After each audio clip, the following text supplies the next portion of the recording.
At Princeton University, gives classes on the presidency and executive power, including the governor's offices, and joins us now. Good to see you, ma'am. Thank you.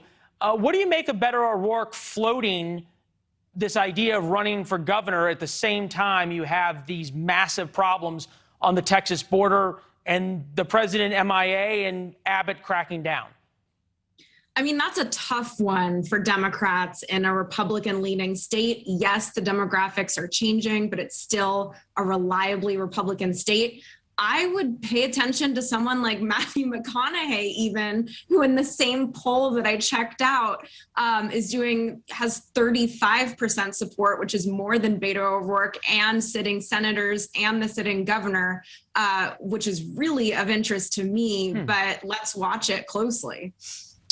I think we're not going to be able to get any pictures of Matthew McConaughey quick enough, but I know the booth. Well, everyone knows what he looks like. I know the booth there, and you're smiling, talking about it. I guess the question is, Beto O'Rourke coming back in Texas. It was not too long ago. He said, "Yes, I want to take away your AR-15s and your AK-47s." That's when he was trying to run for president. I can't imagine that works very well in Texas. I would be surprised if Republican opponents didn't constantly bring that up. And You're right. So Beto O'Rourke is a progressive Democrat running in a state where Democrats are not advantaged. And typically those candidates don't do that well. A moderate Democrat, perhaps with less of a publicized record, or at least not a progressive record, might be a better bet. Yeah, you think about Democratic states where you got moderate Republican governors, Maryland, for example, where it works. This sort of begins to bring up a larger issue about what we're seeing on the Texas border. How is that going to play into the president's polling? And I know something you've studied, which is Kamala Harris's polling, since she's the border czar.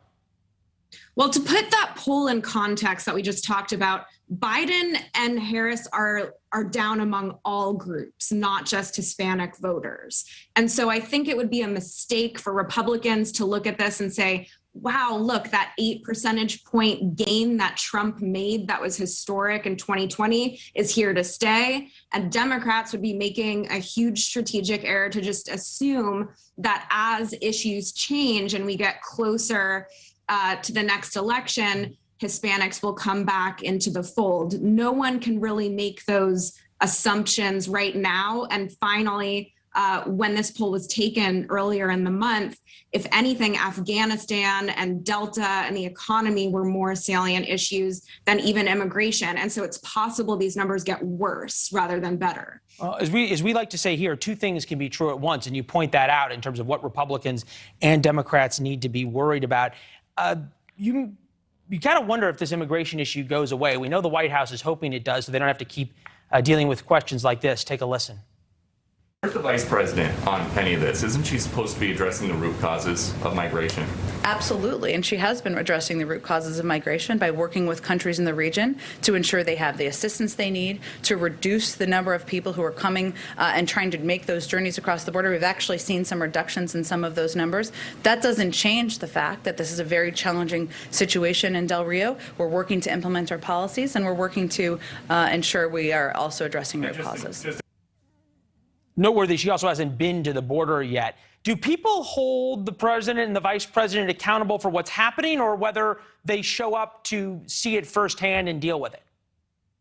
Well, that's a great question. Whatever is in the news that is a crisis falls on the president's doorstep. That's the most focal person in the government. And so they are ultimately held responsible for whatever is happening. However, on some issues like national security, presidents tend to get credit for response rather than prevention. So it's possible to make it out of this, but with the immigration issue in the Biden administration, a huge obstacle, and this is what I teach my public policy students, is the arbitrary nature of the policy. There needs to be a better, clear articulation of it. If there are a set of policies, defend them clearly. Yeah. But zero tolerance also causes problems. Yeah, we certainly have seen the White House on defense rather than articulating much when it comes to immigration over the past couple of weeks. Dr. Wright, always great to see you. Thank you.